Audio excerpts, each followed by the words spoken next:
Monsieur le député maire. Je ne me doutais pas que notre entretien au sujet du film que nous terminons sur Vélizy se passerait dans cette ambiance de Noël. Mais chère madame, je pense qu'il faut la considérer comme de bon augure.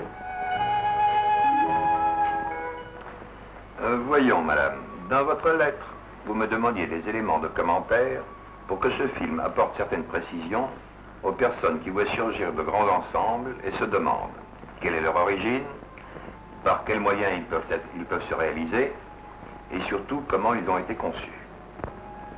Si vous le permettez, je vais utiliser les notes que j'avais préparées lors de la visite que m'a faite le ministre de la Construction. En premier lieu, il y avait le besoin, c'est-à-dire le problème du logement. En 1962, plus de 500 demandes immédiates étaient en attente dans ma petite commune.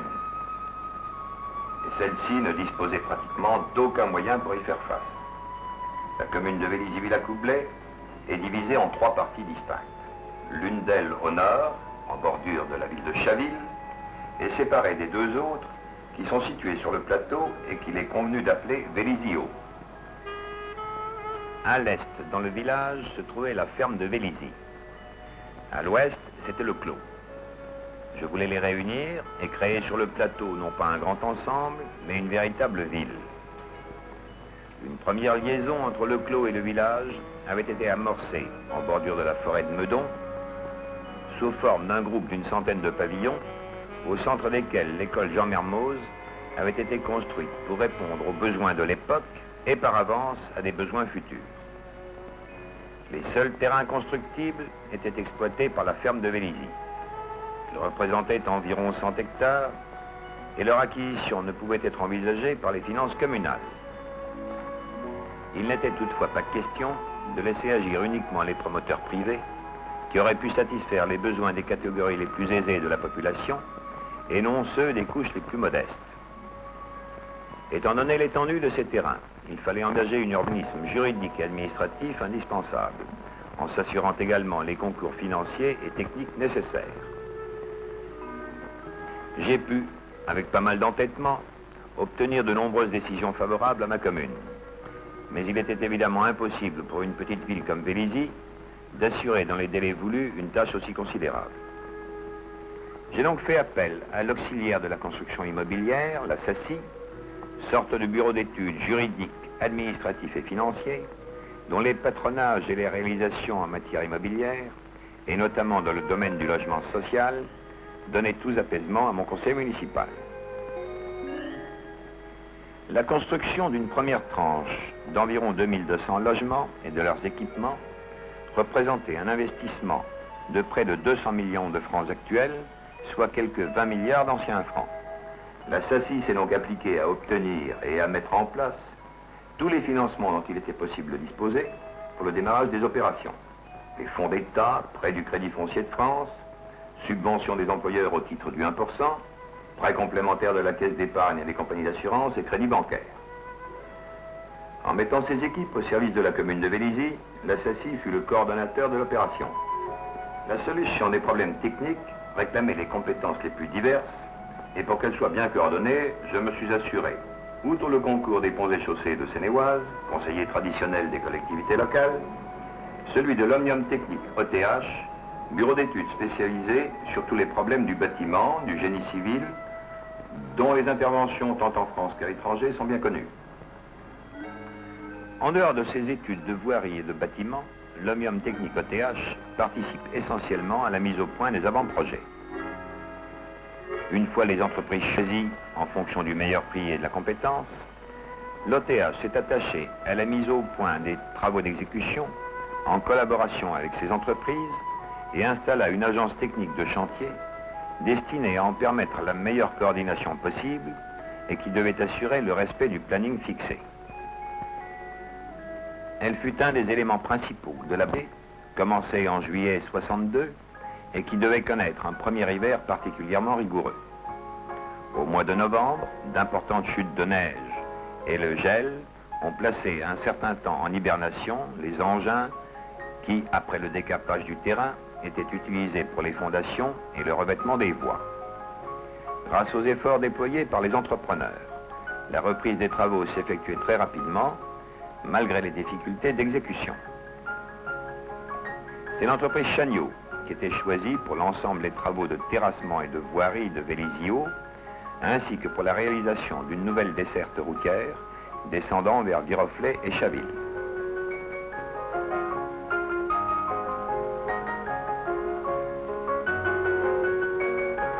Des travaux complémentaires ont également été faits à cette époque dans la forêt de Meudon pour la mise en place du réseau d'évacuation des eaux pluviales vers l'étang du Trou-aux-Gants.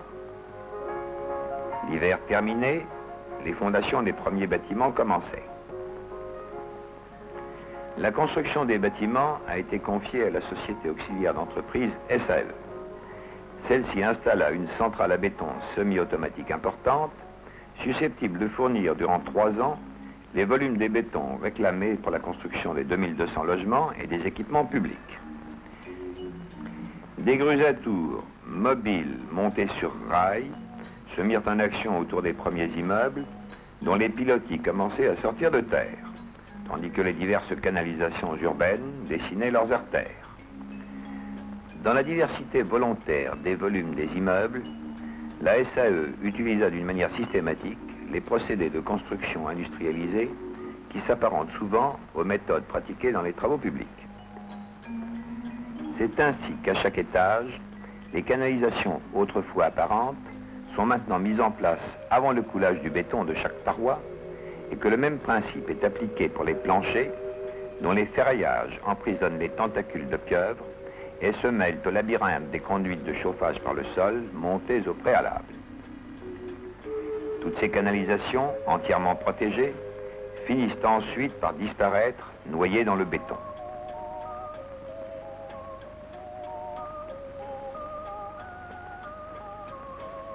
Jour après jour, j'ai pu voir les mêmes coffrages enlevés pour être utilisés à la construction de nouvelles cellules, dont le nombre ne cessait de se multiplier de plus en plus rapidement, rattrapant puis dépassant les prévisions initiales. À mesure de l'achèvement du gros œuvre, chaque immeuble recevait son revêtement de façade et son habillage intérieur. Cependant, on avait pu voir se tisser les mailles des réseaux de chauffage à partir de la chaufferie urbaine, et parallèlement à la construction des logements, se développait celle des équipements généraux, où apparaissaient les galeries marchandes et le centre de protection infantile, entre les immeubles situés au centre de Vélizy.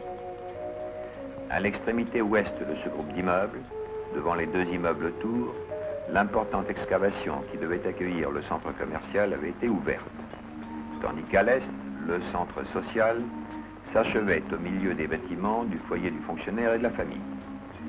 2 ans seulement après les dernières moissons, les clés des premiers logements furent remises à leurs bénéficiaires. Et le rythme des travaux n'a cessé de croître jusqu'à ce que la ville nouvelle apparaisse progressivement sous sa forme définitive. Cette forme, nous attendions avec impatience de la voir correspondre à la maquette et au programme que nous avait proposé M. Alain Gillot, architecte de cet ensemble. Soit les qualités d'un projet, la construction, au même endroit, d'un grand nombre de logements sociaux et de quelques groupes scolaires, ne saurait constituer une cité. Pour créer en quelques années une véritable ville, il faut aussi construire d'autres catégories de logements et prévoir tous les équipements sociaux, culturels, sportifs, commerciaux, administratifs, cultuels, nécessaires à l'épanouissement de la vie collective. Il faut enfin que, si les futurs habitants de la ville le veulent, ils puissent travailler sur place. Et pour cela, prévoir, si elle n'existe pas déjà, une zone d'activité à proximité immédiate de la future cité. Cela aura été, je crois, la grande chance de Vélizy, et la nôtre, que les éléments d'un programme aussi complet aient pu être réunis dès l'origine. En 1962, Vélizy comprenait donc 3 agglomérations dispersées, groupant 7400 habitants. Le Bas-Vélizy, en bordure de Chaville, séparé des 2 autres parties par la forêt de Meudon, et sur le plateau qui s'étend de Versailles à Petit-Clamart, encadré par la forêt et bordé au sud par la nationale 186 et l'aérodrome de Villacoublay, le village, ou Vieux Vélizy, à l'est, et le clos lotissement de l'entre-deux-guerres, à l'ouest. Distantes de près d'1 kilomètre, ces deux agglomérations principales n'étaient reliées à l'époque que par un cordon de 90 pavillons construit en 1960 en lisière de la forêt. C'est sur ce plateau, entre le clos et le village, la forêt et la zone d'activité dont la création avait été décidée le long de la nationale 186, que devait être construit le nouveau Vélizy, cité de 8 à 10 000 habitants, dont les extensions pouvaient déjà être prévues sur des terrains libres au sud du clos et à l'est du village. Il nous fallait avant tout donner à Vélizy l'unité qui lui manquait, et pour cela créer un véritable centre de ville qui attire aussi bien les populations du clos que celles du village. Nous l'avons donc étiré en longueur entre la voie principale de la future cité et un mail planté réservé aux piétons, lieu et prétexte à rencontres, promenades, échanges et distractions. C'est le long de cette épine dorsale qu'ont été concentrés les bâtiments et les activités principales de la ville. Immeubles d'habitation de 8 étages, implantés perpendiculairement aux mailles pour ne pas fermer les perspectives en direction de la forêt, et construits sur pilotis pour créer des transparences au niveau des piétons. Galeries marchandes et centres de protection infantile intercalés entre ces immeubles. Et, sur le mail lui-même, le marché forain, gage d'une activité accrue. À l'extrémité est du mail, le centre social, petit édifice sur plan carré, implanté au bord d'un grand bassin, au milieu d'une place dallée et plantée d'arbres. À l'extrémité ouest, 2 tours de 12 niveaux, au pied desquels ont été implantés le centre commercial, la poste et l'église. Le centre commercial, vaste rectangle de 4500 mètres carrés couverts, a été organisé autour d'un patio central. Il groupe une vingtaine de magasins et un supermarché de 1000 mètres carrés de vente.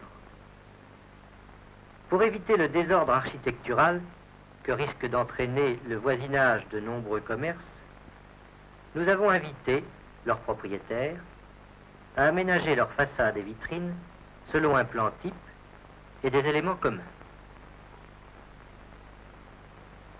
La poste, avec son centrale téléphonique, construite face au centre commercial, est implantée en bordure d'une petite place dallée, organisée autour d'un bassin et entourée de jardinières. Il fallait, autour de ce centre actif, mettre en place les îlots résidentiels et les équipements complémentaires, en ménageant des transitions basses sur la campagne. À cet égard, les pavillons réalisés en bordure de la forêt et les agglomérations du clos et du village offraient les transitions souhaitées. La majorité des îlots résidentiels a donc été implantée de préférence du côté de la forêt et du village pour profiter du calme et de la verdure. Ils ont été composés d'immeubles bas de 4 étages sur rez-de-chaussée, groupés en petits nombres autour d'un jardin central. Nous devions construire avec des moyens industrialisés. Il était néanmoins souhaitable d'éviter la répétition des mêmes volumes. Nous avons donc mis au point 2 types d'immeubles, procédant des mêmes techniques, mais de formes différentes, dont le mariage a permis de créer des oppositions architecturales et de varier les perspectives. De même, pour humaniser et égayer les façades, des loggias générales ont été prévus pour tous les types d'immeubles.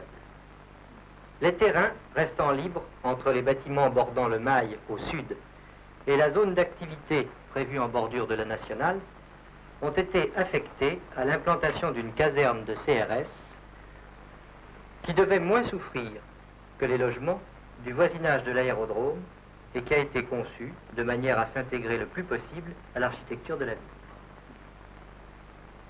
Enfin, bordé au nord par un grand immeuble courbe, le secteur situé entre l'extrémité ouest du Mail et le Clos a été réservé aux équipements sportifs. Stade, salle omnisport, piscine couverte. C'est volontairement que ces installations ont été réalisées très près du centre de la ville, pour en augmenter le pouvoir d'attraction sur les jeunes et dans l'espoir que les activités sportives deviennent un des éléments essentiels de la vie de Vélizy. Par contre, la chaufferie urbaine de 25 millions de calories, équipée au gaz naturel, a été implantée pour tenir compte des vents dominants au nord-est de la ville, en bordure de la forêt, afin que les habitants n'aient pas à souffrir de son voisinage. Il fallait aussi résoudre les problèmes de circulation automobile et de parking, en nous efforçant de rendre la ville aux piétons, en particulier dans le centre où étaient groupées les activités commerciales de la ville. Nous avons pensé que la solution la meilleure consisterait à créer une rue souterraine à sens unique, longeant le Mail et bordant le centre commercial et les galeries marchandes. Cette formule permet la desserte souterraine directe des réserves de magasins situées exactement sous les surfaces de vente auxquelles elles correspondent. Ainsi, aucune livraison, aucun camion au niveau du sol. Toutes les façades peuvent être rendues à leur vocation, la vitrine ou l'accueil. Et le centre de la ville doit rester propre et vert. Pour les quartiers résidentiels, la conception des îlots d'habitation organisés autour de leur espace vert a permis de rejeter les dessertes automobiles et les parkings à la périphérie des îlots et de prévoir à travers les jardins des cheminements réservés aux piétons. De même, les groupes scolaires et le CES ont été implantés de manière que les enfants n'aient pas à faire plus de 300 mètres pour se rendre à l'école, ni à traverser de voies principales. Nous voulions enfin que Vélizy soit une ville verte.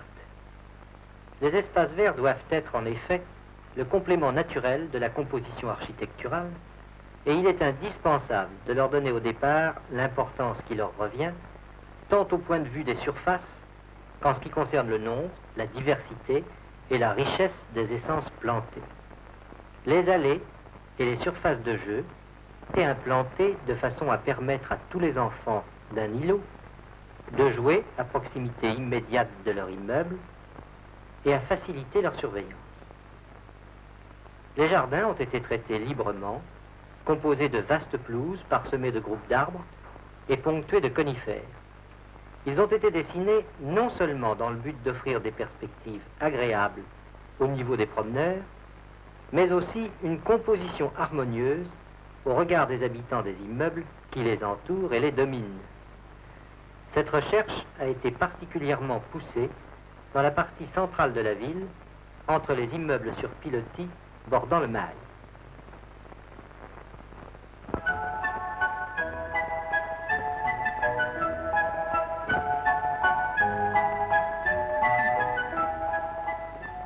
Ce programme, qui traduisait fidèlement toutes nos pensées, commence donc à vivre. Comme il avait été prévu, 3 fois par semaine, le Mail se recouvre de nombreux étalages d'un important marché forain, comme dans toutes les villes de France. Outre son animation sympathique et pittoresque, il a également pour objet de créer par son existence même, devant le centre commercial, l'émulation et la concurrence directe, indispensables vis-à-vis des boutiques traditionnelles, dont la position privilégiée pourrait conduire parfois à une pratique de prix élevés.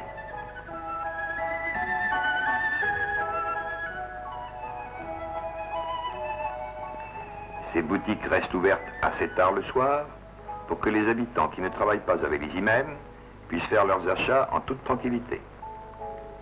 L'étude et le choix des commerces ont été faits de manière à obtenir la diversité la plus étendue dans leur nature et un niveau de qualité comparable à celui que l'on peut s'attendre à rencontrer dans une grande ville.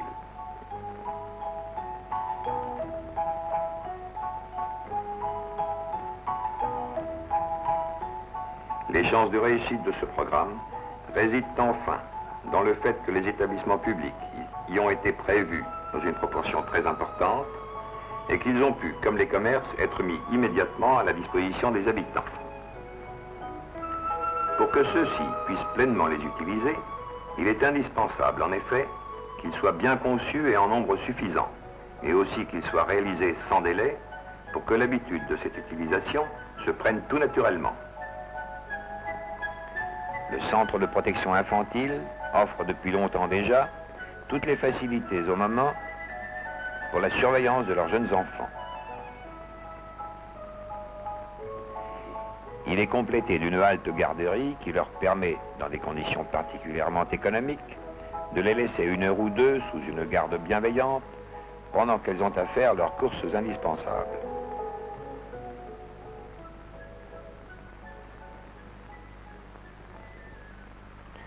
Le centre d'action sociale a une vocation extrêmement diversifiée. C'est tout d'abord un lieu d'information et un centre d'aide sociale, ainsi que d'enseignement ménager. Mais il est aussi et surtout le lieu de réunion de la plupart des associations culturelles de Vélizy. Bien que ses dimensions soient modestes, il joue un rôle grandissant dans le nécessaire brassage des habitants nouveaux et anciens qui ensemble forment la ville de Vélizy-Villacoublay. Notre centre sportif est certainement une des belles réalisations de ce genre dans la région parisienne. L'ensemble de ces installations sert à la fois aux enfants des écoles et à toute la population.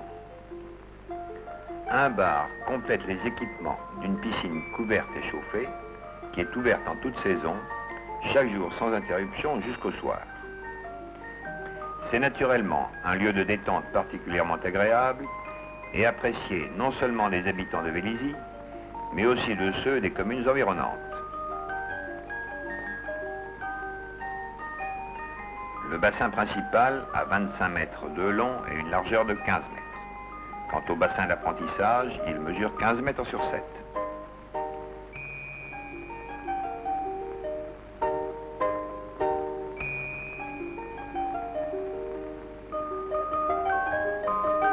Entre la piscine et la grande salle de sport, de nombreuses autres salles ont été équipées pour répondre aux désirs les plus variés et aux disciplines les plus diverses d'une population nouvelle de 8000 habitants, dont les possibilités sociales et les activités professionnelles sont aussi différentes que nous pouvions le souhaiter pour avoir la meilleure chance de donner le plus tôt possible sa personnalité à notre ville. Sauna, brunissage, relaxation, oxygénation sont pratiqués au même titre que l'haltérophilie et les autres sports.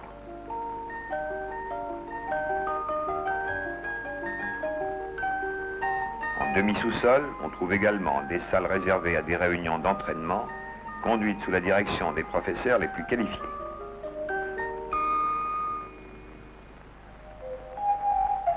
On doit ainsi, en ouvrant les plus larges possibilités d'occupation à la jeunesse, éviter les déceptions trop souvent illustrées des pénibles conséquences du désœuvrement et reprocher à ce qu'il est convenu d'appeler les cités dortoirs.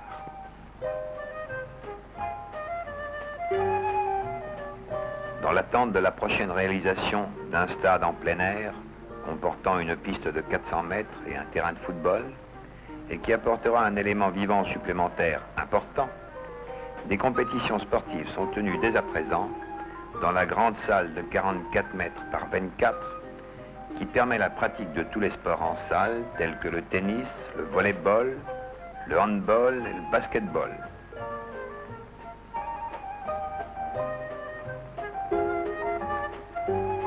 Cette première tranche à peine construite, la ville de Vélizy connaît déjà de nouvelles extensions. L'une d'elles, immédiatement à l'ouest du centre sportif, accueille ses premiers locataires au début de 1967. À ce développement rapide s'associe la création d'une vaste zone d'emploi dont l'une des premières réalisations est celle du siège social et des laboratoires de la Société des Engins Matra, situé au carrefour de la route nationale allant de Versailles au rond-point du Petit Clamart. Dans l'avenir, nombreux seront donc les habitants qui trouveront un emploi à proximité de leur résidence. Enfin, pour nos concitoyens qui ne disposent pas de transports individuels, un service de transport par car permet en 5 ou 6 minutes d'atteindre aux heures de correspondance les gares de Chaville et de Viroflay. Voici, chère madame, les données essentielles qui ont présidé à cette œuvre passionnante qu'est la création d'une petite ville que nous avons voulu construire à l'échelle des hommes. Je vous remercie, monsieur le député maire.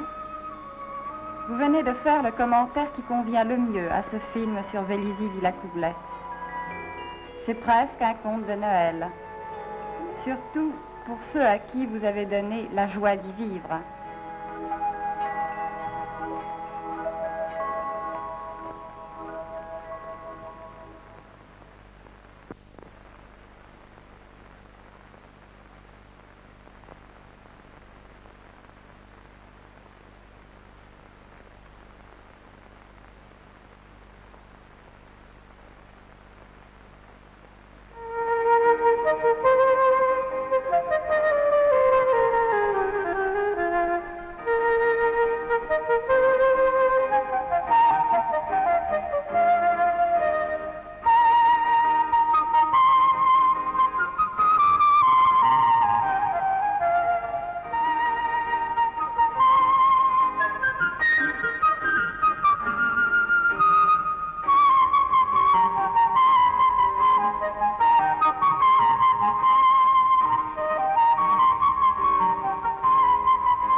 Paris, avec ses îlots insalubres et ses usines, qui furent un jour modernes, libère comme à regret quelques terrains sur lesquels immédiatement s'élèvent des immeubles d'habitation ou de bureaux dont la valeur de chaque décimètre carré devient inestimable.